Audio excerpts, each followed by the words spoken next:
చెప్పినట్టే కదా మీకు అర్థమైంది కదా. అవునవును, అర్థమైంది సార్. చిరంజీవి గారు అది కనుక మీడియాలో పాపులర్ అయితే అప్పుడు మళ్ళీ చర్చిద్దాం ఖచ్చితంగా. సార్ చిరంజీవి గారు తమ్ముడు కోసం వీడియో ఒకసారి విందాం ప్లీజ్. కొణిదెల పవన్ కళ్యాణ్ అమ్మ కడుపున ఆఖరివాడిగా పుట్టిన అందరికీ మంచి చేయాలి, మేలు జరగాలి అనే విషయంలో ముందువాడుగా ఉంటాడు. తన గురించి కంటే జనం గురించి ఎక్కువగా ఆలోచించే మనస్తత్వం నా తమ్ముడు కళ్యాణ్ బాబుది. ఎవరైనా అధికారంలోకి వచ్చాక ప్రజలకు ఏదైనా చేయాలనుకుంటారు. కానీ కళ్యాణ్ తన సొంత సంపాదనని కౌలు రైతులు కన్నీళ్లు తుడిచేందుకు ఖర్చు పెట్టడం, సరిహద్దు దగ్గర ప్రాణాలొడ్డి పోరాడే జవాన్ కోసం పెద్ద మొత్తం అందివ్వటం, అలాగే మత్స్యకారులు ఇంకా ఎందరికో తాను చేసిన సహాయం చూస్తుంటే ఇలాంటి నాయకుడు కదా జనాలకు కావాల్సింది అనిపిస్తుంది. ఒక రకంగా చెప్పాలంటే సినిమాలోకి తను బలవంతంగా వచ్చాడు, రాజకీయాల్లో మాత్రం ఇష్టంతోనే వచ్చాడు.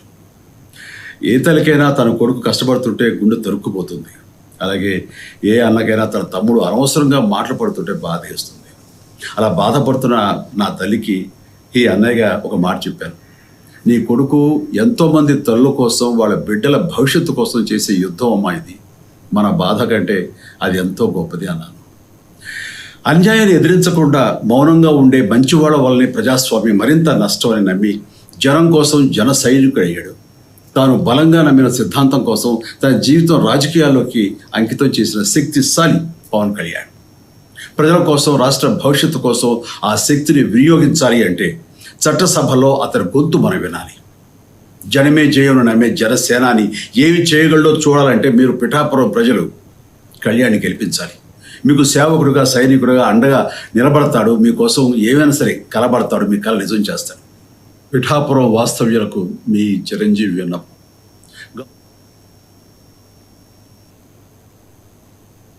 సార్ ఇది నేను చూసా Varma my comment also.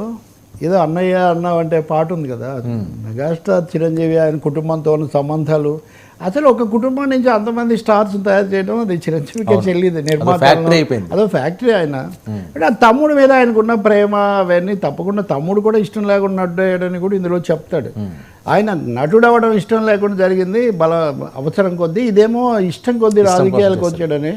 Okay, అదే పెద్ద వాళ్ళ అన్నయ్యగా కుటుంబ పెద్దగా ఆయన తమ్ముడు గెలవాలని కోరుకోవటం, దానికోసం చెప్పడం, తల్లి మా అమ్మ కూడా ఎలా బాధపడుతుందో చెప్పాడు. ఒకటే అతను పడి మాటలు ఎవరికైనా ఒకటైతే నిజం అండి, మీరు రాజకీయాలకు వచ్చిన తర్వాత విమర్శలు ఉంటాయి. విమర్శలు ప్రతి విమర్శలు ఉంటాయి. మీరు కూడా ఇప్పుడు జగన్ తల్లి కూడా బాధపడుతుందేమో, మనం దానికి ఏం వెళ్ళలేం కదా. అంటే ఆయన తప్పు అని అనుకోవచ్చు మీరు, లేదా మీరే తప్పు అని వాళ్ళు అనుకోవచ్చు. ఇక్కడ సమస్య ఏంటంటే మీరు ఆవేశంగా మాట్లాడతారు, మీ మీద పడుతుంది అదంతా. అది కాదు కదా. చిరంజీవి ఎన్ని పడ్డారు ఆ మాటకు వస్తే? ఇక్కడ సమస్య మాటలు పడ్డం కూడా కాదు, రాజకీయాల గురించి నేను చెప్తాను. ఒకటి తమ్ముడు బాధపడుతున్నాడు, అమ్మ దాని గురించి బాధపడుతుంటే మీరు దీని గురించి కాదు ఆయన ప్రజలందరి బాధ కోసం బాధపడుతున్నాడు అని చెప్పి నేను ఓదార్చాను అమ్మను అని ఆయన చెప్తున్నాడు. దట్ ఫర్ ఈజ్ ఇంక దాంట్లో రెండో వ్యక్తిగతంగా కుటుంబ పరంగా అందులో అభ్యంతరం ఉండే అవకాశమేం లేదు. కానీ దీనికి ఉన్న ప్రభావము వివిధ కోణాలు చాలా ఆసక్తికరంగా ఉన్నాయి. నేను మీకు చెప్పా కదా, చిరంజీవి డెఫినెట్గా సీఎం రమేష్నే బలపరిచిన వ్యక్తి సొంత తమ్ముడికి ఓటేయమని గెలిపించమని చెప్పకపోవడం అనే క్వశ్చన్ డస్ నాట్ అరైజ్ అంటారు. ఆ ప్రశ్న అసలు ఉత్పన్నం కాదు. కానీ అక్కడ పిఠాపురంలో ప్రజలు ఓట్లు వేసి గెలిపించాలి అని మాత్రమే చెప్పటం. ఇక్కడ ఈ తమ్ముడి కోసమే చేశాడో రేపు ఇంకో వీడియో విడుదల చేస్తారో నాకు తెలీదు. సీఎం రమేష్ను, పంచకర్ల రమేష్ను బలపరుస్తూ ఆయన మాట్లాడిన రోజు ఆయన చంద్రబాబు ఎన్డీఏ కలవడం సంతోషమని, వీళ్ళ వల్ల అభివృద్ధి జరుగుతుందని ఇటువంటి ఒక పొలిటికల్ స్టేట్మెంట్ ఇచ్చాడు ఆయన ఆ రోజు. పొలిటికల్ స్టేట్మెంట్ అది కొంచెం కొంతమందికి ఆశ్చర్యం కలిగించింది. రెండవది బీజేపీని బలపరుస్తున్నారని ఒక ఇంప్రెషన్ కూడా ఇచ్చింది. అందులో పవన్ కళ్యాణ్ ప్రస్తావన కూడా ఏం లేదు, ముఖ్యంగా చంద్రబాబు బీజేపీ. అది ఈరోజు దీనికి చూసేసరికి తమ్ముడిని గెలిపించడం, తమ్ముడికి ఓట్లు వేయటం అనేది ముఖ్యమన్నది ఈవెన్ మొత్తం జనసేన కూడా చెప్పలేదు. అంటే as a critic I have to point out, మొత్తం జనసేన తమ్ముడి పార్టీని అని కూడా ఆయన అనలేదు. ప్రజాస్వామ్యం బతకాలంటే అంటే ఇప్పుడు కొన్ని బాగాలేవని ఉద్దేశం కావచ్చు. అటువంటి అప్పుడు అలాంటి వాళ్ళు సభలో ఉండాలన్నారు. That I support. ఎందుకంటే సభల్లో చెప్పుకోదగిన వ్యక్తులు, నోరున్న వాళ్ళు, ఫేస్ ఉన్న వాళ్ళు ఉంటే చట్టసభలో ఏ పార్టీకి చెందిన వాళ్ళైనా. కేసీఆర్ చట్టసభలో ఉన్నప్పుడు వేరే ఉంటుంది. నేను ఇద్దరిని పోల్చట్లేదు. నోన్ ఫేసెస్ కాబట్టి అన్నగా తమ్ముడు ఉండాలని కోరుకోవటం, ఆయనకు ఓటు వేయాలని చెప్పడం, అమ్మగారు కూడా అదే అనుకుంటున్నారని చెప్పడం, అదంతా ఓకే. కానీ నన్ను ఇక్కడ ఆకర్షించిన విషయం చిరంజీవి దాన్ని ఒక పర్సనల్గా ఫ్యామిలీ అంశంగా లిమిట్ చేయడం నన్ను ఆకర్షించింది. ఓకే, ఎన్డీఏకు మద్దతుదారుగా మొత్తం ఎన్డీఏ గెలవాలి, దానివల్ల రాష్ట్రం వస్తుంది, రాష్ట్రం బాగుపడుతుంది, ఆ స్టాండ్ ఇదివరకు తీసుకున్నారు. ఇప్పుడు ఆ స్టాండ్ మార్చుకున్నారా, లేదా ఆల్రెడీ అది చెప్పేశారు కాబట్టి ఇప్పుడు పవన్ కళ్యాణ్కి చెప్పి ఆగిపోతారా? మూడోది జన సైనిక్స్ అనేవాళ్ళు అవునన్నా కాదన్నా మెగాస్టారు, ఇదంతా మెగా ఫ్యామిలీ. నాగబాబు అక్కడే ఉన్నారు కదా, వాళ్ళ పిల్లలు కూడా వెళ్ళి ప్రచారం చేశారు. మరి ఇటువంటిప్పుడు కనీసం జనసేన అనే మాట కూడా లేదు దీంట్లో. తను నమ్మిన సిద్ధాంతం, నమ్మిన మార్గం, దాన ధర్మాలు బాగా చేయడం గురించి చెప్పారు. Well and good. ఈ మధ్యకాలంలో కోటి అట్లా ఇచ్చిన నాయకులు ఎంతమంది ఉన్నారు? ఎక్కువ మంది లేరు కదా. అవన్నీ వెల్ అండ్ గుడ్. కానీ పొలిటికల్ లైన్ ఏంటి? ఇది బ్రదర్స్ లవ్ కనిపిస్తుంది ఇట్లా. ఓకే. మూడోది తను పాలకొల్లులో ఓడిపోయాడు. టు బీ ఫ్యాక్ట్, మనం చేదు నిజాలు కూడా గుర్తుపెట్టుకోవాలి కదా.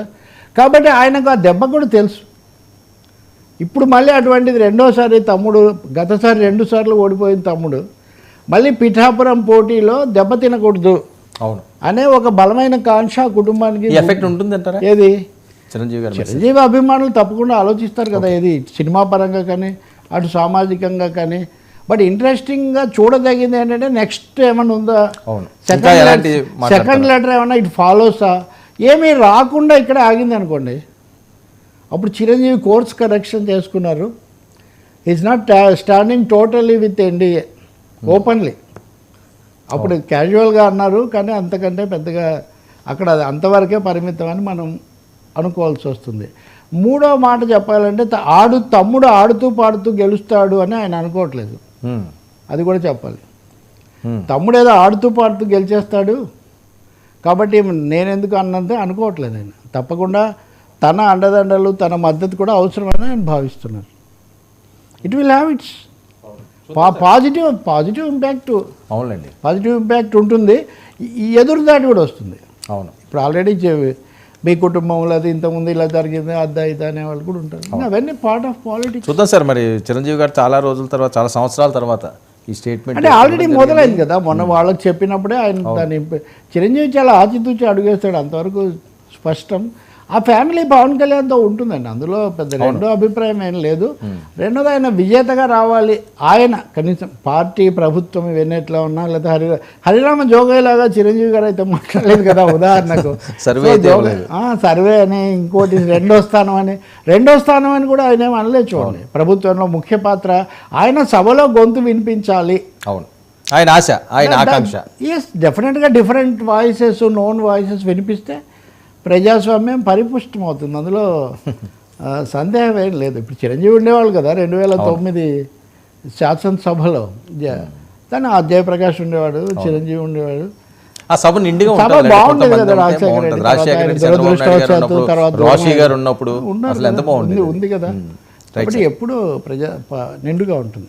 అందుకే మీరు లోక్సభలో కూడా దేవగౌడ, చంద్రశేఖర్, ములాయం సింగ్ అది ఇట్లాంటి వాళ్ళు ఉంటారు. వీళ్ళు ఏం చెప్తారు అని అందరు చూస్తారు. సీతారాం యెచూరి, భూపేష్ గుప్తా.